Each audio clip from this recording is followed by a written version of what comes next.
Hello, everyone. This is Carmen. And Christina. And this is Historias Unknown, a podcast where we talk about Latin American history. Sometimes it's horrible and deals with heavy topics like racism, corruption, and genocide. But more than that, it's also about resistance, power, and community. Also, before we get started, just quick apologies. I am extra lispy today because I switched Invisalign aligners, and I don't know. I just feel like I'm in España. And you sound like it, but in English. Yeah. Actually, my mouth sounds very dry too. I took my ADHD meds, and so I apologize for sounding like, those nasty mouth sounds. Okay, anyway, happy Black History Month. So on this month, we try and find Black Latina history. Sometimes it kind of like gets past us the time, and we miss it. But we try, and we're going to try and continue this month. Mm-hmm. But finding Black Latina history to highlight, that's what we're doing today. All right. I am telling you about Xica Manicongo. Oh. Have you ever heard of this person? No. Okay, well, before we talk about Xica Manicongo, we have to talk about the slave trade in Brazil. Mm-hmm. Because I feel like us and maybe a lot of our listeners too might be more familiar with the slave trade in the U.S. Yeah. Than anywhere else, especially like Brazil. I feel like that's like the Latin American country that I know the least about. Oh, yeah, definitely. One of them, yeah. And so, years before the North American slave trade began, the Portuguese were trafficking Africans in great numbers to Brazil. Slavery was the backbone of the Brazilian economy for 350 years. Historian Emilia Viotti da Costa has stated that 40% of the 10 million enslaved Africans brought to the New World ended up in Brazil. 40% of the 10 million. Wow. A huge number. I knew it was huge. Yeah. And some of this sounds familiar to me, so I don't know. But okay. I think, you know what? Remember when we did an episode on one of the revolts of enslaved people in Cuba? And I think in that episode, because Cuba, it was like the Spaniard like slave trade. And I think it was tied with like Portugal. Yes. And I think that's why some of that sounds familiar to me. Brazil ran on the free labor of the enslaved. And just to illustrate this, here's a quote from German educator named Ina. She's German. Ina von Binzer. Ina von Binzer, who lived in Brazil in the late 1800s. Quote, "In this country, the blacks occupy the main role. They are responsible for all the labor and produce all the wealth in this land. The white Brazilian just doesn't work."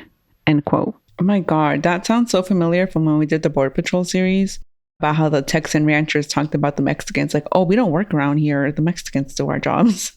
I mean. Yeah. And Brazil abolished slavery on May 3rd, 1888. And before that, there had been steps to abolish it. Like, things would just happen, like, in one instance. It's like, was a gradual thing. Yes. In 1871, the Brazilian parliament passed the Free Womb Law, which stated all children born to enslaved women would be free. Okay, I feel like they could have maybe found another name for that.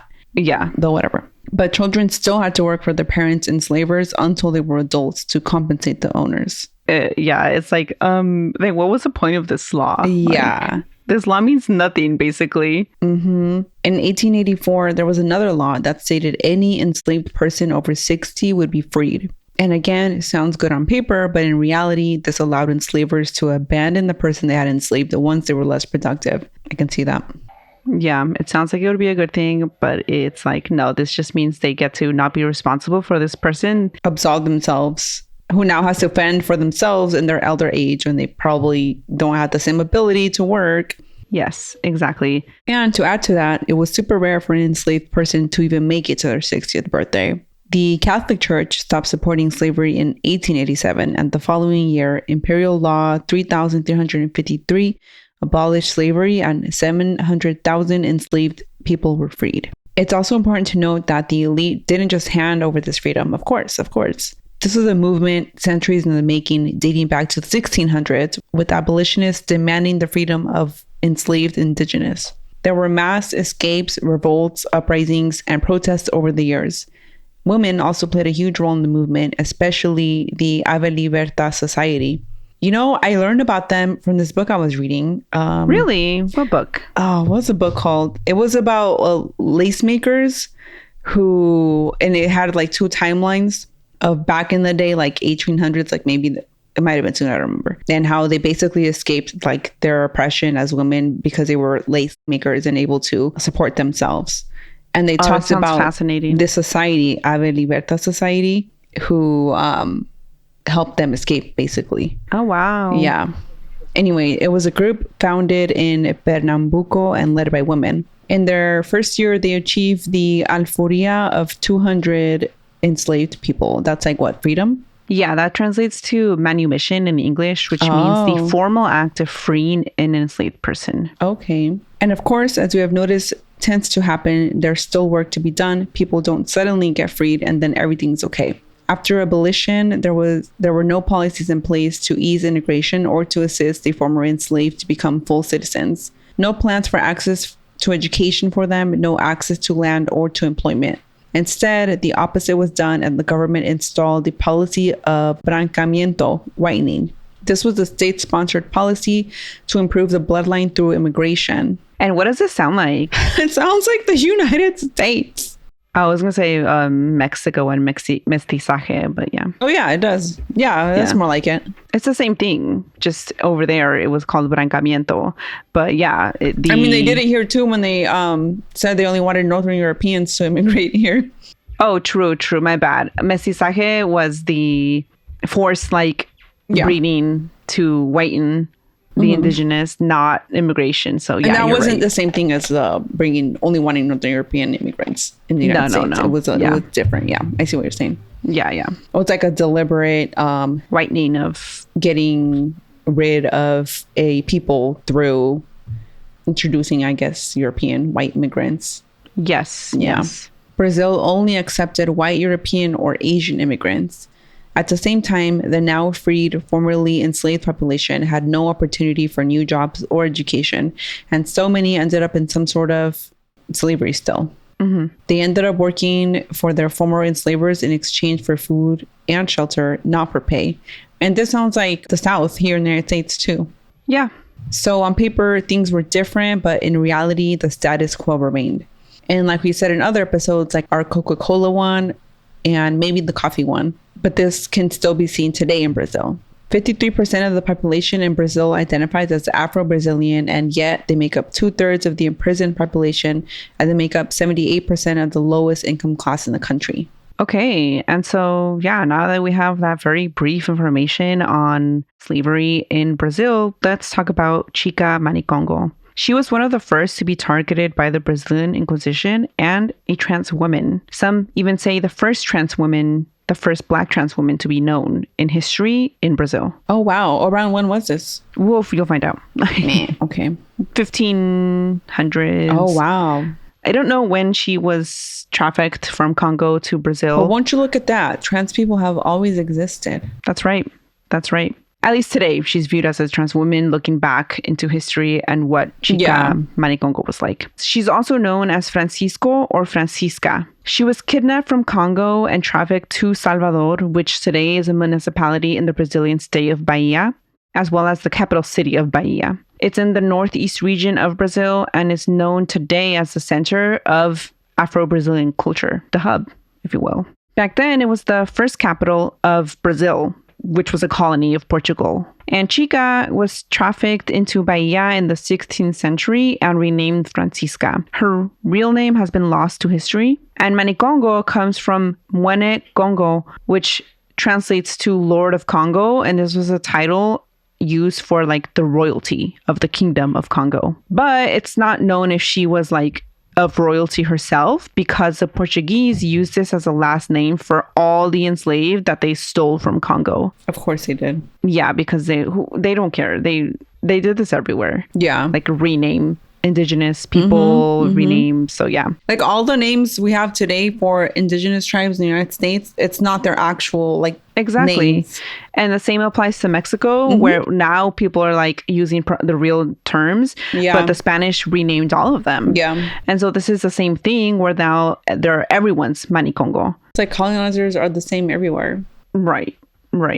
And she was enslaved by a shoemaker named Antonio Pires, and she ran his errands. She also did shoemaking herself. And so she walks around the city running his errands, wearing a long fabric tied with a front knot, so like a dress.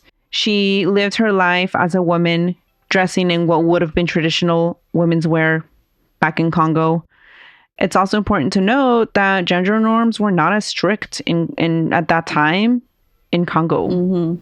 And so she was living the way she had always lived. Mm-hmm. And she, of course, should have had the right to do this, to be her true self. Right. And despite her enslavement, Xica found joy where she could, as throughout history, people always have. Mm-hmm. And so she found joy in her clothes. She found joy in her romantic life. She was known to have many lovers. I love that for her. Mm-hmm. And she was just living her life. And this bothered an old white Christian man named Matias Moreira. Matias, mind your business. Yeah. Look.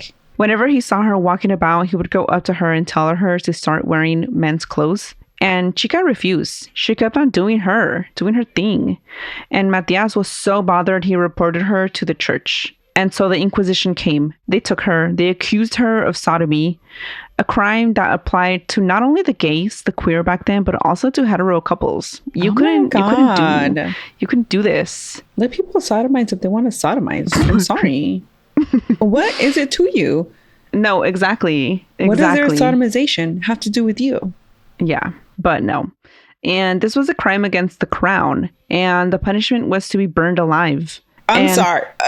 I mean, I know we're talking about the Inquisition, but this is like beyond the level of, first of all, it shouldn't have been a crime at all. But then right. For the punishment to be burned alive. Yeah. And then on top of that, perpetrators of this, and we're using that word like very loosely because this isn't not a real crime. Right. Anyway, perpetrators of this crime would have their belongings confiscated by the church, and infamy would fall upon their descendants for up to 3 generations. That was part of the punishment, which I don't know how you do that, but that's part of it. Yeah. Okay. Xica was also accused of being a member of a gang of sodomite sorcerers. Even back then, they were making up conspiracies, witch hunts, and gangs of. Yeah, this is outrageous. I can't believe that people haven't grown out of that conspiratorial mentality of, I don't know, like associating queer people with the satanic panic. Satanism, witchcraft. I think I said already, and then this sodomization always gets tied to pedophilia, when in reality the most pedophilic people are straight men. Yeah.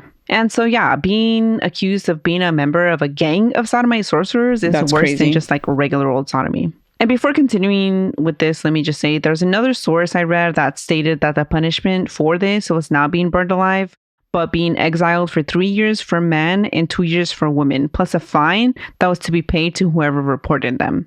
And so in this case, it would have been Matias Moreira. She would have had to pay a fine. That's ridiculous. Obviously not as bad as being burned alive, but it's still ridiculous. Yes. And so Xica was saved from whatever punishment she would have faced because she stopped dressing like a woman. She stopped living her life as a woman, and she began to wear traditional men's clothing. And so she wasn't killed by the Inquisition, but she couldn't be herself anymore. And this is where her life fades into history. I don't know what became of her, but like hopefully she lived a full life, even though it wasn't like a true content one because she couldn't be herself. How long did the Inquisition last? Like, did you think she outlived it or no? No, right? Didn't it last like hundreds of years? So long, yeah. Oh man, that sucks, because then that means she probably never got to be herself again. Right. And that's horrible. Sad, yeah. And even in death, she was referred to as Franscisco, her Christian name, for decades. That's, you know what? Sorry. It's like on top of, you have obviously your own life in Congo, and then you're trafficked into enslavement. And then you can't keep your original name. Like, that's your name, your identity. And then they give you a Christian name of a man when that's not who you are. Yeah. And it's like, how many times your life and your identity, is trampled over and taken. I can't. Yeah. And for centuries, even, she was referred to as a man under that name, Fransisco. And it wasn't until the early 2000s when Black trans activist Marjorie Marchi gave her the name Xica Manicongo. Marjorie was the president and founder of the Rio de Janeiro Travestis and Trans Peoples Association, also called Astra Rio. And this renaming was like a reclaiming of Xica Manicongo. And to be embraced by her people. And about the renaming and all that, Marjorie Marchi, who passed away in 2016, said, quote, "To be aware of who we are, we need memory. We need knowledge about our history and where we came from, about what our people have struggled with and died for so that we could have the bare minimum rights we enjoy today," end quote. Oh my God. Marjorie was so on point about this. Yes, yes. She also created the Xica Manicongo Award, which aimed to recognize initiatives related to human rights and the promotion of citizenship for transvestites and transgender people. And these are their words. This is how they identify. I'm not just like calling people transvestites. I just want to make it clear. Last year, the samba school Paraíso de Tuiuti honored her during their Rio de Janeiro carnival performance. 30 Black trans women from low-income backgrounds participated. And they did this dance in front of like this insane audience because like thousands Carnival, baby. upon thousands, gather for this. And they had the trans flag up there. It was beautiful. And in this performance, they also honored Eloina dos Leopardos, who became the first trans woman to lead a samba school percussion in 1976. Wow. And also in 2021, a quilombo was named after Xica Manicongo. And for those wondering, a quilombo is a community or settlement established in the 16th century by enslaved Africans and their descendants as resistance to the slave system. Wow. So they escaped, they created a community, and others were able to escape and join this community, and they're still around. And one of them was renamed after Xica Manicongo. That's amazing. Yes, and that's it. That's Xica Manicongo for you. Wow. I mean, short but sweet. I really enjoyed learning about Xica. Obviously, sad story, as many of our stories are, but still important. And I thought that quote from Marjorie was just on point for Reverend Always. Yeah, and this brings us to the end of the episode, I think. All right. Well, I guess if anyone's interested...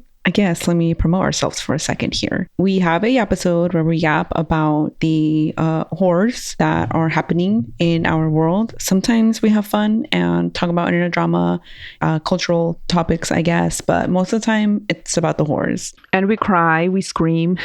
Yeah, so I don't know, yap alongside with us. If there's anything you want to yap about, let us know. We'll yap about it. Yes. And that's on Patreon. Yes. And part of those proceeds from Patreon do go to different immigrant rights organizations. Lately, we've been doing, it's in the show notes. The I car just don't wash remember one. the name. Yes. It's like an organization that helps car washers in LA who have been targeted heavily by all these ICE raids. They are not leaving their homes in fear of deportation because like the majority of deportations in the LA area have come from these car washers. And so they get groceries delivered to them. It's in the show notes, but that's what we've been doing. And, you know, even if we get $20 a month, 10 of that is going to go to this organization. And we've done other ones as well. So one more thing before we go. We're also on Substack now, also under just Historias Unknown, and it's the same information. I'm struggling to know how often to post over there. So what do people do on Substack? I don't know.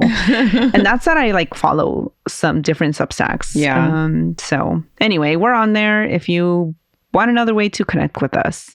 And yeah, other than that, we hope that this was one less Historia Unknown for you.